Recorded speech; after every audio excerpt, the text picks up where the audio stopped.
നാളെ രാവിലെ 10-ന് മുഖ്യമന്ത്രി പിണറായി വിജയൻ മേള ഉദ്ഘാടനം ചെയ്യുന്നതോടെ അനന്തപുരിയിൽ കലയുടെ മാമ്പാക്കത്തിന് ആരംഭം കുറിക്കും.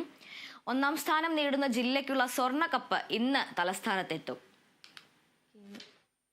ആകെ 25 വേദികൾ, 249 മത്സര ഇനങ്ങൾ, മാറ്റുരയ്ക്കുന്നത് 15,000-ത്തിലധികം പ്രതിഭകൾ.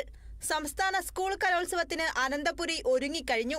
ശനിയാഴ്ച പ്രധാന വേദിയായ സെൻട്രൽ സ്റ്റേഡിയത്തിൽ കലാമണ്ഡലത്തിലെ വിദ്യാർത്ഥികളുടെ രംഗപൂജയോടെ വേദികൾ മത്സരങ്ങൾക്കായി തിട്ടപ്പെടും. കേരളത്തിലെ നദികളുടെ പേരുകളാണ് 25 വേദികൾക്കും നൽകിയിരിക്കുന്നത്. 1ാം വേദിയായി നിള MTയുടെ ഓർമ്മകൾ തുടിക്കുന്ന ഇടം കൂടിയായി മാറും. മേളയുടെ ചരിത്രത്തിലാദ്യമായി 5 ഗോത്ര നൃത്തരൂപങ്ങൾ മത്സര ഇനങ്ങളായി വേദിയിലെത്തുമെന്നതാണ് മറ്റൊരു പ്രധാന സവിശേഷത. കാസർഗോഡ് നിന്ന് ആരംഭിച്ച സ്വർണ്ണക്കപ്പ് ഘോഷയാത്രയ്ക്ക് ഇന്ന് വൈകിട്ട് തലസ്ഥാന നഗരിയിൽ സ്വീകരണം നൽകും. വിദ്യാഭ്യാസ മന്ത്രി വി. ശിവൻകുട്ടി സ്വർണ്ണക്കപ്പ് ഏറ്റുവാങ്ങും. Kerala vision news, Thiruvananthapuram.